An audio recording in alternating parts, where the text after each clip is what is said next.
Freo de Janeiro with Abid Imam. G'day, Kaya, Assalamu Alaikum, and welcome to Freo de Janeiro. My name is Abid Imam, and this show is all about engaging conversations with inspirational personalities and public figures to help us understand people, culture, and the world. Today, I'm joined by someone who is absolutely outstanding, and you will definitely enjoy listening to. Perth Boorloo-based leader and advocate Zahra Al Hilaly. She has a very wide-ranging list of accolades, including West Australian Young Person of the Year for 2022 and a Young Australian of the Year nominee. She's involved with the United Nations across gender equity, climate change, and youth leadership. Zahra is a champion for representation and has gone global with her advocacy. My reason for inviting her was because I was just so impressed by what she's achieved as a young West Australian, first-generation Aussie with Iraqi, Palestinian heritage. Zahra is a must-hear voice across some really key issues, and I hope you enjoy the messages and perspectives that she conveys so eloquently. Show notes, as always, will be on freodejaneiro.com. Enjoy. Zahra Al Hilaly, Assalamu Alaikum to you. A very warm welcome. Thanks for joining me on Freo de Janeiro. Thanks for having me. I believe it's your podcast debut, so it's a very big honor for the Freo de Janeiro family.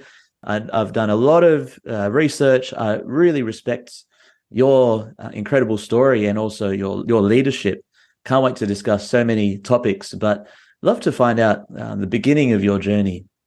Yeah, absolutely. And I think if you've done your homework correctly, you would have noticed that my journey doesn't even incept at my birth. It incepts at my ancestors. And I think a huge part, especially about being Muslim and being the daughter of a refugee and an immigrant, comes from the strength of my ancestors and where they have led me today to utilize my voice and to speak up on matters that are so strong to me. So I think before I even do acknowledge my birth point, I think it's so important to me to recognize that it is my ancestors that have, I guess, drilled that strength into me to be who I am, especially coming from an Iraqi and Palestinian background where there has been genocide in both places. It is so fundamental for me to recognize that it is their existence and their strength and perseverance that I believe has fundamentally shaped who I am. But I think just to give a little bit of a recap as to my birth point, I'm the proud daughter of a Iraqi refugee and an immigrant who is Palestinian, but she immigrated from Jordan because of course, the crisis in Palestine at the moment. My parents both met in the western suburbs of Sydney, which is where I was born, actually. And I think it is seriously their settlement processes within Australia that have shaped who I am. I think if you've done a bit of research, you would have noted that I really do touch on the fact that I grew up in a low socioeconomic household. I'm one of 8 children in my family. And I think just seeing the implications of the settlement process on my parents, especially living through them, and I guess struggling with the socioeconomic status that I guess shaped our lives entirely, but the challenges such as discrimination, employment, language barriers, truly did, I guess, place this emphasis upon me to continue to, I guess, pay homage to my parents' strength and perseverance. So a lot of what I do now is because of my parents. A lot of what I do now is because of the barriers that we collectively experience, not just my parents, but I think the settlement process undeniably creates intergenerational ripple effects. So alhamdulillah, we're past a lot of the barriers that did institutionally barricade us. But I do think that it is so important to recognize that it is truly their identities as refugees and immigrants to Australia that has placed me with this, I guess, utmost urgency to continue to utilize my voice to create that change within my own grassroots communities. How have you connected with understanding the story of your ancestors? Yeah, great question. And I think it's quite hard sometimes, especially because I am the daughter of two parents who grew up in genocide, who witnessed the death of their family members. So I'm not gonna lie and say that it's been an easy journey because I've seen quite a lot of hesitance in my parents in sharing their own stories and speaking up about some of the experiences that they faced. But I think it's firsthand that experience of asking those hard questions over time. It's taken me so long. This isn't just a one day journey of asking my parents, okay, like tell me about my grandmother, tell me about my great grandmother. But it's also the fact of listening to how some of their scars were lived during the peak of some of the challenges that they experienced with our ancestors as well.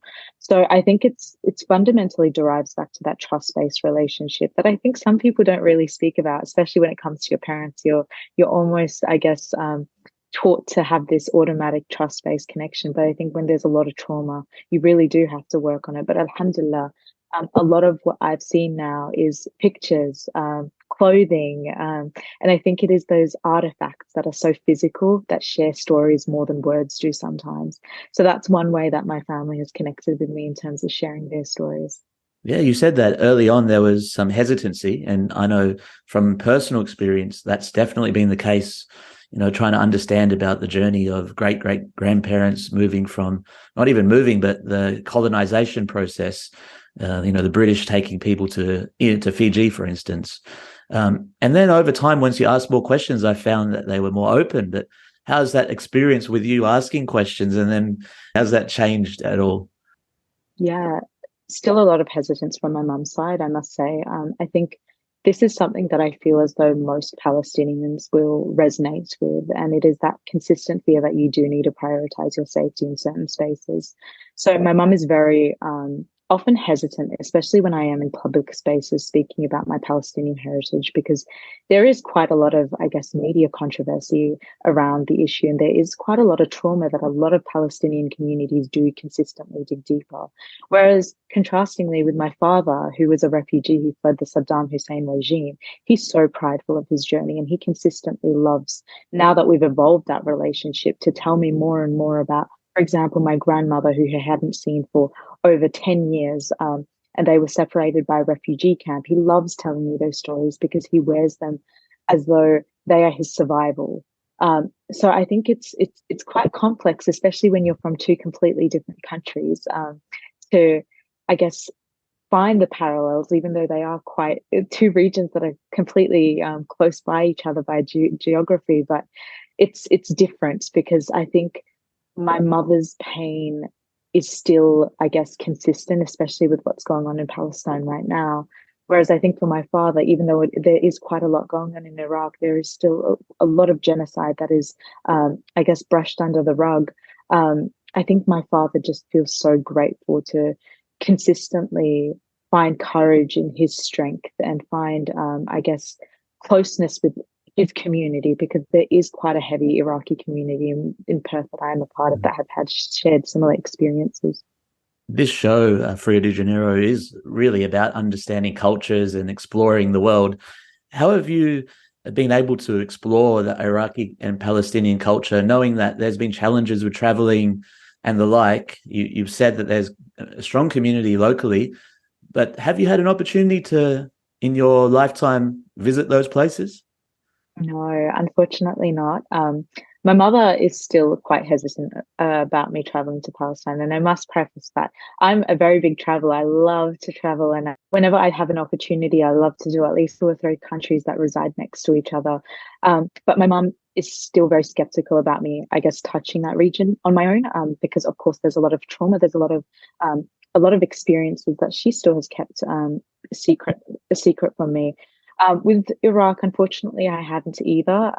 My father actually often goes back, but unfortunately, times have never matched with me. And Iraq is one of those places where you do need your family because it is such a community-based country. So it is quite wise to go with family. And so, in terms of answering your question, I think the way that I've stayed connected, actually, I guess, dates back to when I used to be quite embarrassed to even state my identity. And I think that this is something that most multicultural young people who do come from refugee or migrant backgrounds go through. You go through this, I guess, unwavering desire to be as Anglo as possible, to fit in, to make sure that you aren't being othered. And I've, of course, faced quite a lot of barriers, such as bullying in high school, or being fearful to eat my food in some classes, because, of course, there's mockery that follows you because you're different. But I think over time, especially throughout the most recent 6, 7 years, specifically in university, I've come to find my community because I've had that liberty of doing so. I had that liberty of recognizing that there are safe spaces within us. And unfortunately, I think if I look at myself at like 15, I wasn't aware of these spaces because I don't think a lot of these diverse and culturally safe places are targeted to younger people. I think they're more so targeted to people above 18. But I did certainly find my crowd as I grew older, and I guess had those conversations with people who looked like me in spaces all around me. How did you remain strong in, bullying is something that can really cut to the core. So Mm. what helped you at that time to remain steadfast? Yeah, good question. And I think it's quite a sad one because I think when you're younger, you have a tunnel vision. And I don't think, for me personally, didn't necessarily have anything to hold on to, anything to grip onto. I think as you progress, however, as you enter spaces, you start employment, you have that liberty to do things more freely and flexibly, to find your crowds. You really do find those people and you have those dialogue discussions that are so imperative to your growth. And I think it all comes down to personal experience, and it all comes down to having that opportunity to freely connect with diverse communities. It's not necessarily communities that look like yourself. And I'm a very big advocate that we need to consistently find collaborative approaches with people, for example, from interfaith spaces or different culturally and linguistically diverse communities. I think it's so important to branch out and to be a part of groups that, I guess, are different to your own. So yeah, it's quite sad because I think young Zahra didn't necessarily have that. But I'm proud that now, especially as a young 22-year-old woman, and I see my young sister who just started high school a week ago, I'm able to push her into the direction to find her spaces, to have those conversations with her friends, and to, I guess, share the beauty of being different, to share the beauty of being so culturally and linguistically diverse within a space that doesn't necessarily highlight the beauty of that. You mentioned interfaith, and you are shortly going to be off to Qatar, Doha, I'm guessing, to speak at a large interfaith conference. Tell us about that one. Yeah. So, a common world every year, starting this year, post COVID-19, of course, holds a global interfaith summit, bringing together some of the world's largest young leaders from religiously diverse backgrounds. And my role in this summit is to explore collaborative approaches with young people from different interfaith backgrounds, but to also present on my own work. I was recently at Duke University kicking off my fellowship, specifically exploring how climate justice can be tackled by the Islamic community in rural Western Australia for young refugees from Islamic backgrounds. So I'm very excited to be exploring how we can collaboratively work with each other to, I guess, unite some diverse demographics that have been institutionally left behind within spaces of social justice. But I think, especially in my line of work, kicking off my fellowship and my research for climate justice, it is so important to recognize that some of these sustainable development goals, especially in the global north, are not intersectional and inclusive of those diverse voices. So I'm particularly keen to explore that lens of how we can collaboratively work together. I love how you've become an international speaker now, very accomplished with speaking in front of large audiences and conveying that message. How have you become such an accomplished public speaker? Yeah, good question. And you know what? I have a vivid memory of when I was at about 8. my dad took me to the library, and at the library back then, specifically in my community, they'd have like these sing-alongs, and like they'd have like these small little community events. And I remember I put my hand up and I sang a song, a Christmas song of all songs, to be honest. And I just remember that moment, and I just loved being like, just loved singing. I loved talking. I loved presenting in a group. And I think it's definitely something that has been ingrained within me at such a young age. But particularly over time, it is so important to recognize that there are so many free resources out there that are available for young people to pick up their public speaking skills. So I think over the years, I've definitely partaken in quite a couple of different opportunities. But one that vividly stands out is, I believe I was 17 years old. So about 5 years ago, 5, 6 years ago now, I was chosen for this program with the Youth Affairs Council of Western Australia called Shout Out, which provides a 2-day public speaking training that commissions young people to actually be provided with opportunities across Western Australia to publicly speak at a paid rate.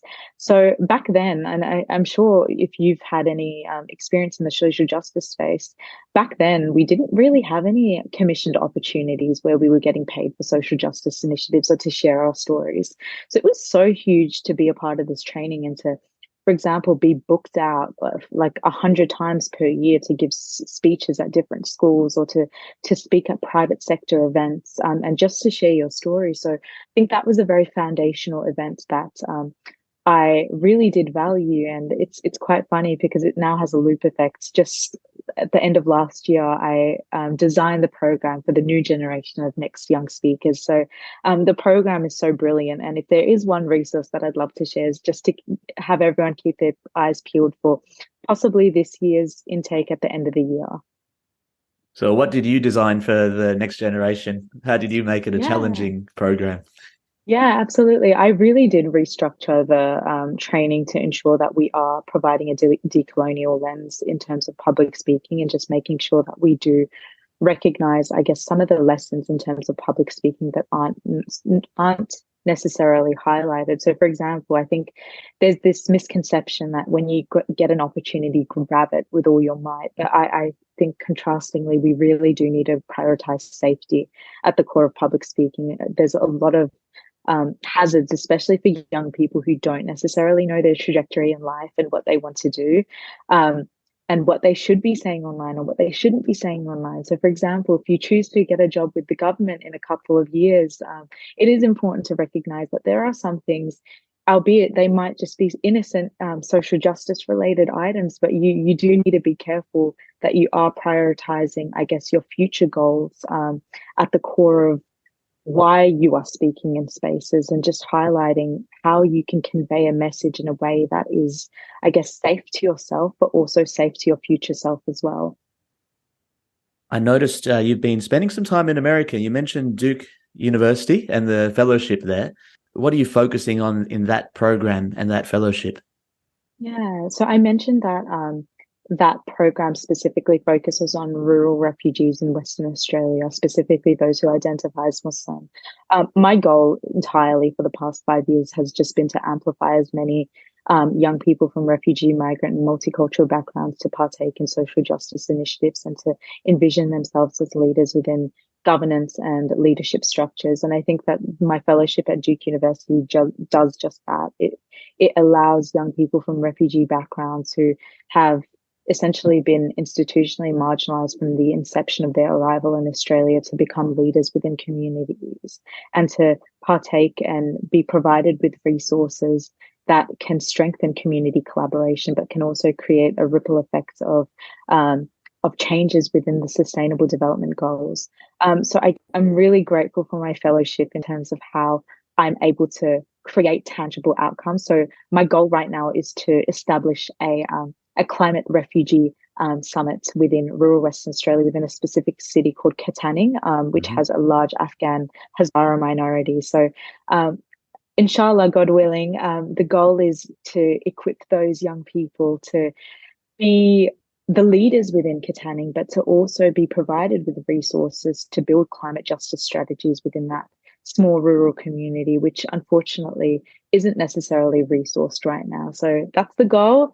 But it bridges into the big goal of just making sure that our voices are valid within spaces that have been traditionally exclusive of us.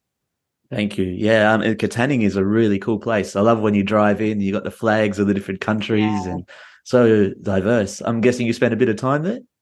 Yeah, I not a bit of time, tiny bit of time. So I think it was about 4 years ago, I actually delivered a workshop to about maybe 70 employees from settlement organizations as to how we can be a bit more inclusive to refugees and migrants when they're working with them. So we implemented new structural changes within different organizations, with the police department, with hospitals, schools. So it's really awesome to do that. But I'm keen to go back and just to see what's changed and the growth of the young people, and just to, I guess, connect with a community that I haven't necessarily connected with in a while.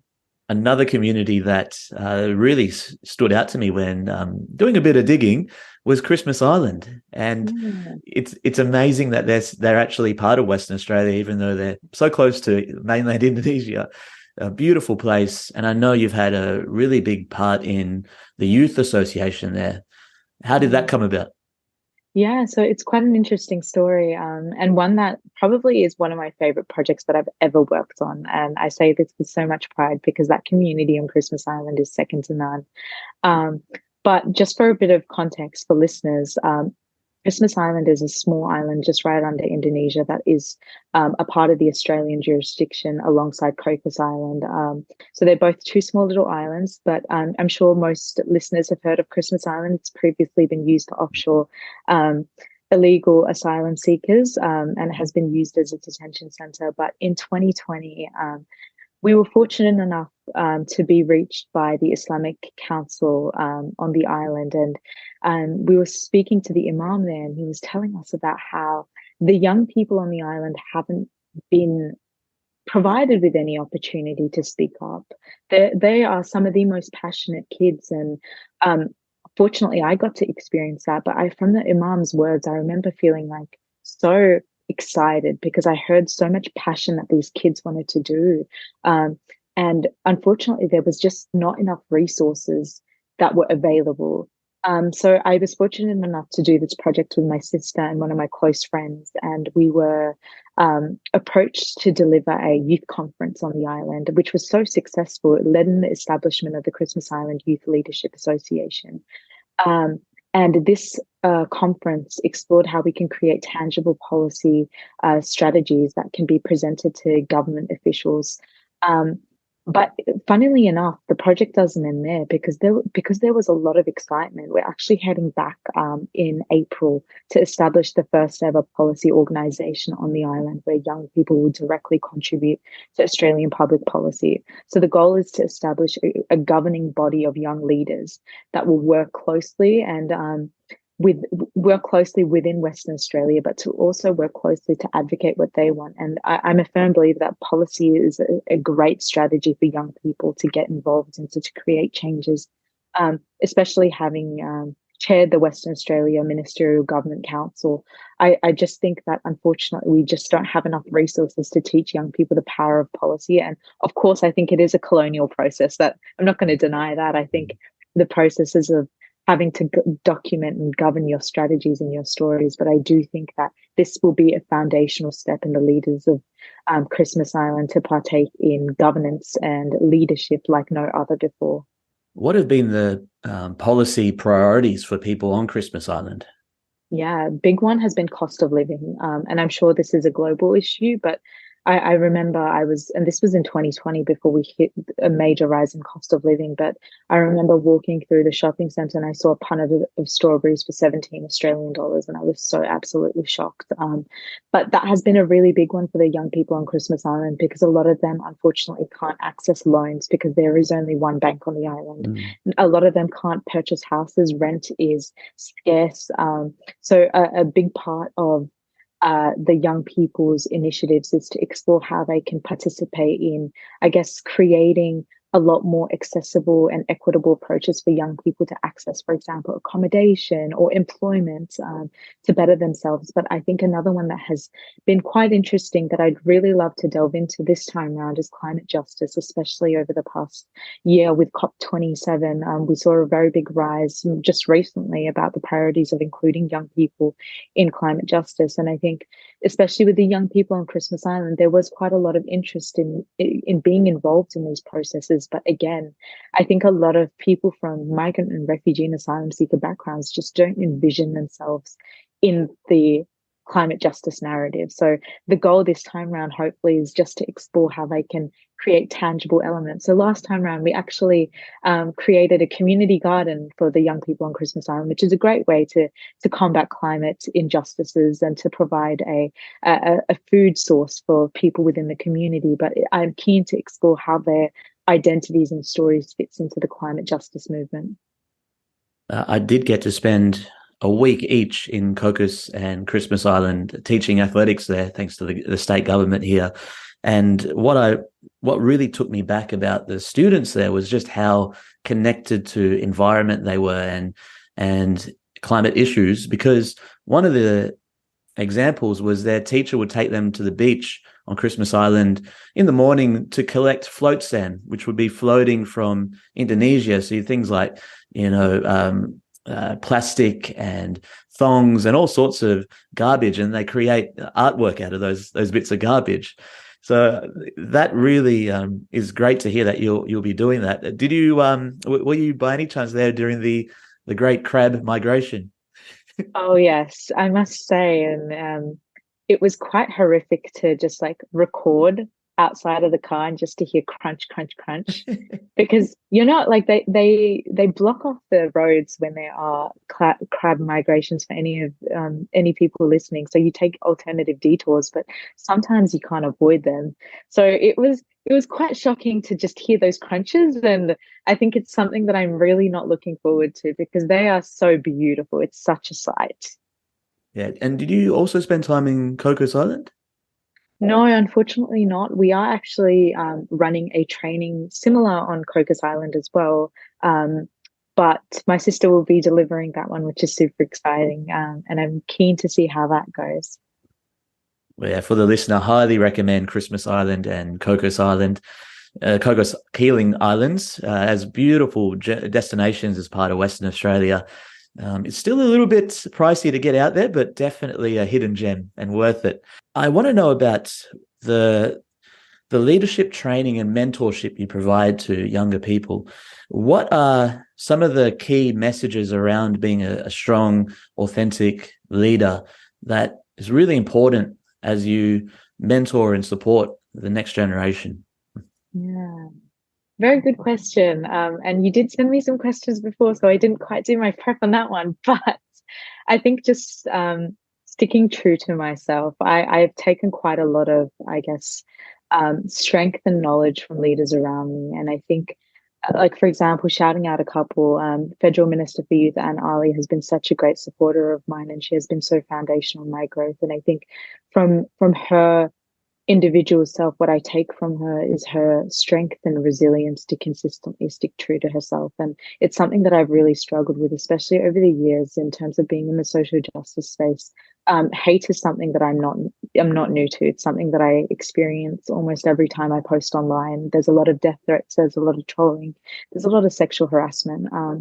And it is quite confronting, but I take quite a lot of courage and resilience from these leaders, like politicians, like, for example, the Honourable Anne Ali, and, for example, Mehreen Faruqi, who's also another incredible source, and Lydia Thorpe, just in the media today, sticking true to their values and just consistently finding, I guess, their own safe spaces in their own communities where they can go back to find supportive elements. So a key learning that I consistently try to preach is to find your people and to find your supportive mechanism, because that's one thing that I definitely did need, especially the first time when I did face online hate. And I don't, like, this day sticks in my mind. I remember I published an article and the comments were flooded with hate online. And it was surprising because it came from my own community. It came from my own Muslim community. It was an article that I had written about the Muslim community and how we need to do better to be a bit more inclusive.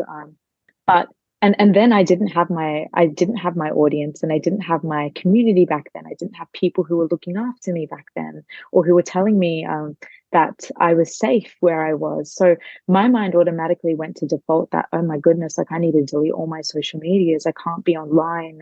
Like I'm scared I'm going to be doxxed. And yeah, these things do happen. They I'm not going to deny that. And I've seen quite a lot of leaders experience the same things, like Mariam Bezadaze, Yasmin Abdul Majid, who left the country.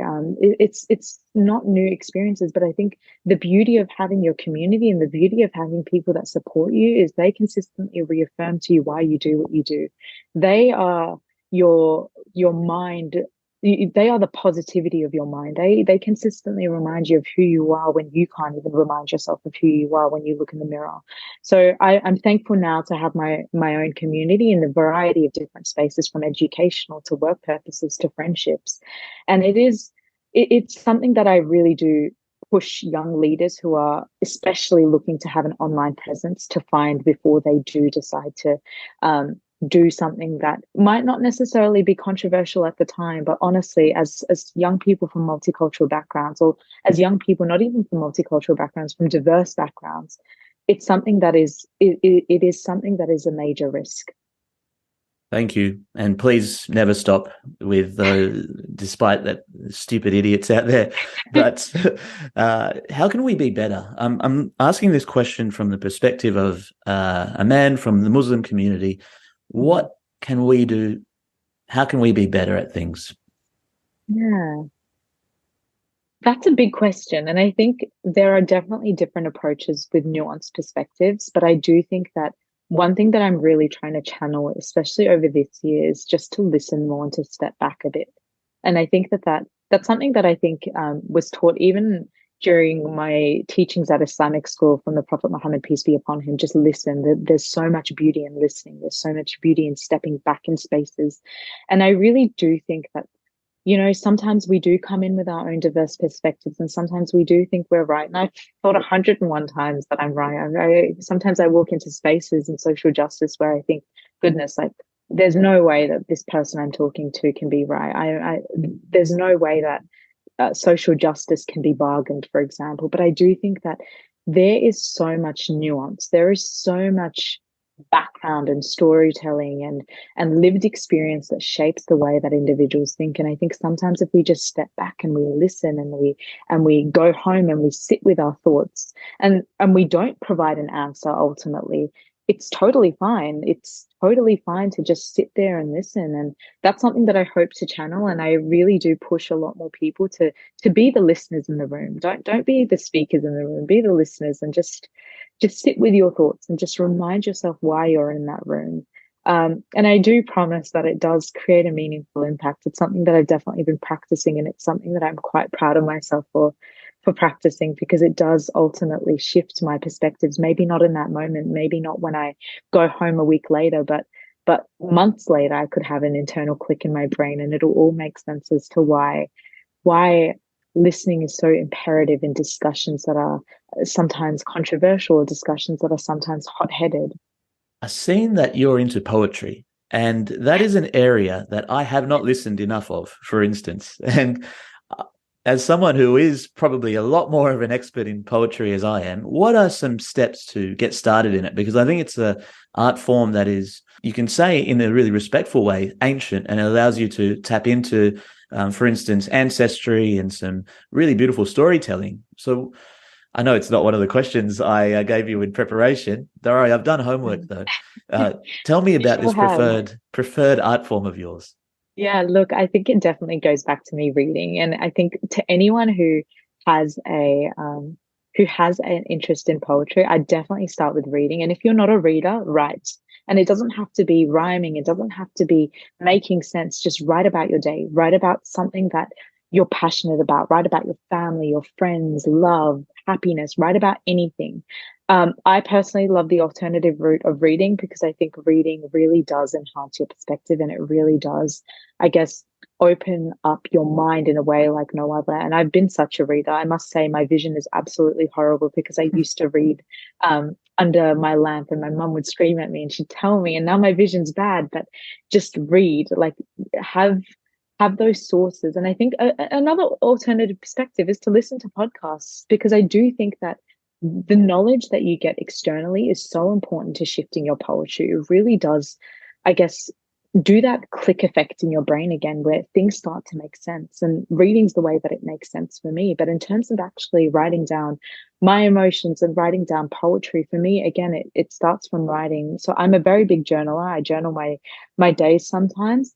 And sometimes I will just write about a certain issue. So for example, it could be I'll give you an example. Yesterday, my best friend, who I haven't seen for a year because she was married, she came back to Perth, who is such an extraordinary and phenomenal woman that I take so much pride from knowing her.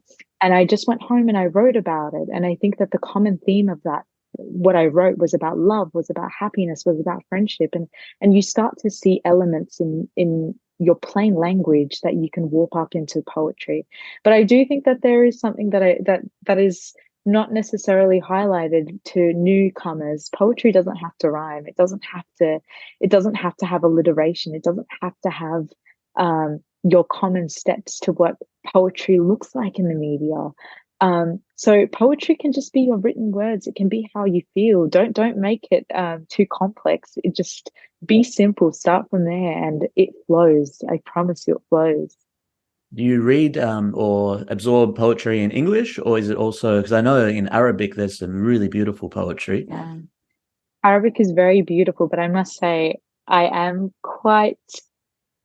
I do follow English poetry, and it's so embarrassing to say, but I think the dialect of English, especially like the more complex poetry, is a lot easier to follow in English. I must say, Arabic, like in your traditional Arabic, is so hard to follow. And if I was reading it, mind you, let me tell you, my mind starts to overlap. It starts to wire over each other. So not the best for me. Yeah, I'm currently learning the Arabic alphabet as a starting point. I've got some catching up to do, but yeah, it's tricky. It's definitely tricky. Yeah. Are you a fluent speaker yourself?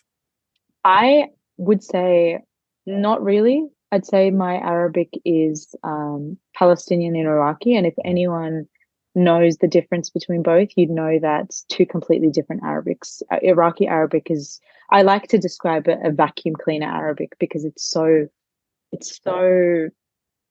throaty. Like you use a lot of your throat in Iraqi Arabic, whereas Palestinian Arabic is so smooth. So my Arabic's an intersection of both.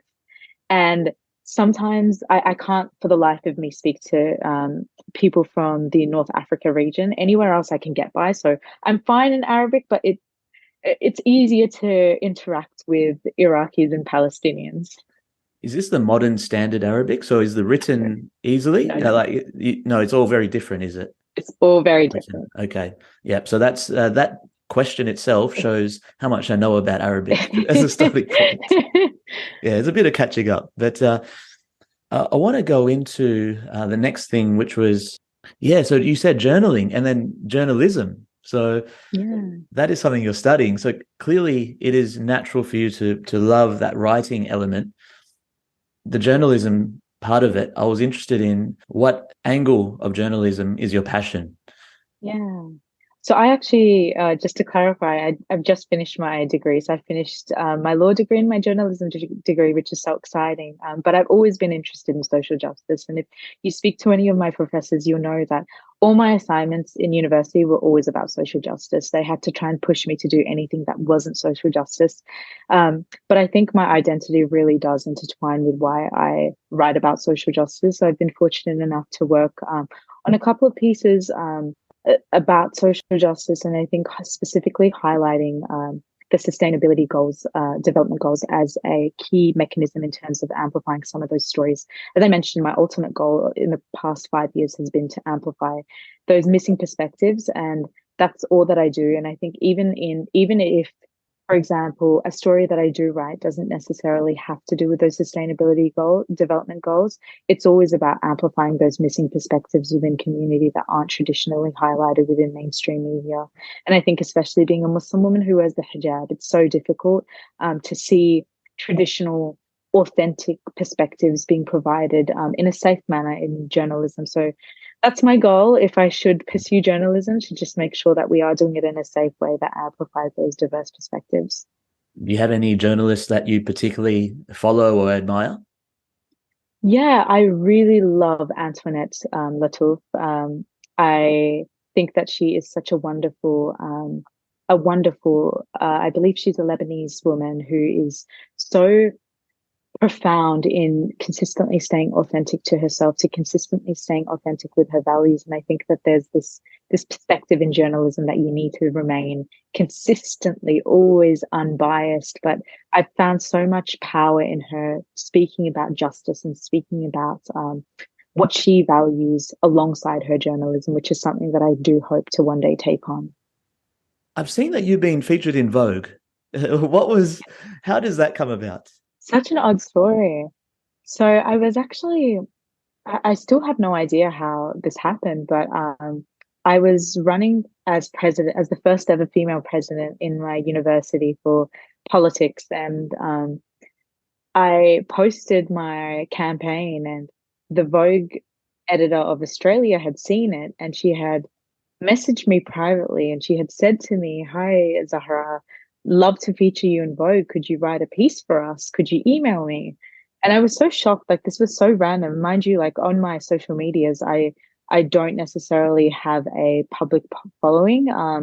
I am quite not too like Twitter's different. Twitter, we all have to be social justice activists on Twitter, but on my Instagram, for example, I'm quite down to earth. So it was interesting that she had just sent me a DM on Instagram, and I'm not sure how she ever found me. I'm assuming it's because of that post, but it was such a like a oh my God moment, like a bucket list moment, because I think like Vogue is an incredible achievement, especially for young people who look like me. And I don't even think like I have it privileged, I have fair skin, but I think just being a Muslim woman who wears a hijab, it was surreal to be messaged and to write a piece. So that was so wonderful. On the hijab as well, I know that in some certain jurisdictions in the world, it's banned and it's become this political statement. Really love to hear your perspective and give the listener an understanding of the hijab from your perspective. Yeah, absolutely. Well, I think I've gotten this question quite a lot, which it saddens me at most because I think a lot of people tend to conflate the religion with the laws at the moment. And yes, there is an intersection. I think that there's a way that Islam has been used in such a horrible manner, and it's been justified by politicians in such a horrific manner. But again, I think if you look deep into Islam, you will know that your hijab is your choice, and that is fundamental in wearing it. That will always be up to you. It will always be your choice to choose whether you wear the hijab and whether you don't. It's so disappointing and so heartbreaking to just see how Islam has been used in such a horrific manner. Because I think my religion and the way that I've been taught my religion is in such a peaceful and beautiful manner, and it's so heartbreaking to see it being warped in such an alternative manner.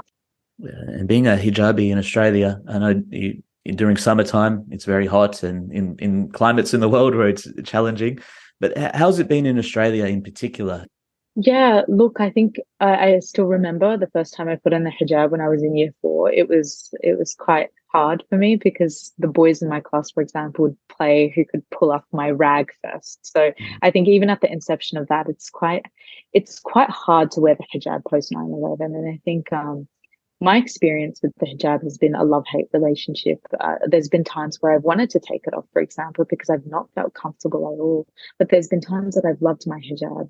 I think especially being in the international affairs space, there's quite a lot of misconception that you can be Australian and Muslim and wearing a hijab at the same time. Where for example, I've been in spaces where people have asked me, and it's not just internationally, it's also in Australia, how my English is so good, or where was I born? Was I born in Iraq, or was I born in Afghanistan? And all sorts of questions that have absolutely no context whatsoever, and are based on assumptions. So I think it's difficult. I think it's really difficult, but I do also recognize that, we're slowly transitioning into a country that is recognizing intersectionality and diversity and inclusion. I think we still do have a long way to go in terms of reaching inclusion.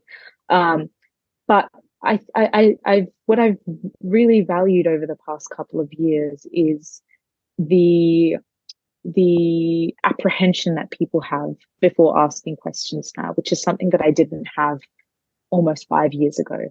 So it's good to see things a lot more normalized. It's good to see people be a lot more careful with their words. And I hope to God that my sister doesn't experience the same things as well. That question, where are you from? And you say, oh, I'm from Australia, mate. How are you? And they're like, no. Where are you actually? Where's your parents from? Why are you brown, basically? And yeah, that's always a challenging one. You always have to explain yourself in a way. Yeah.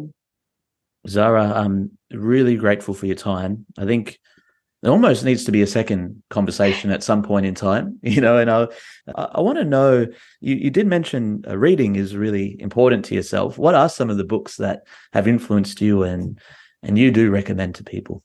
Yeah.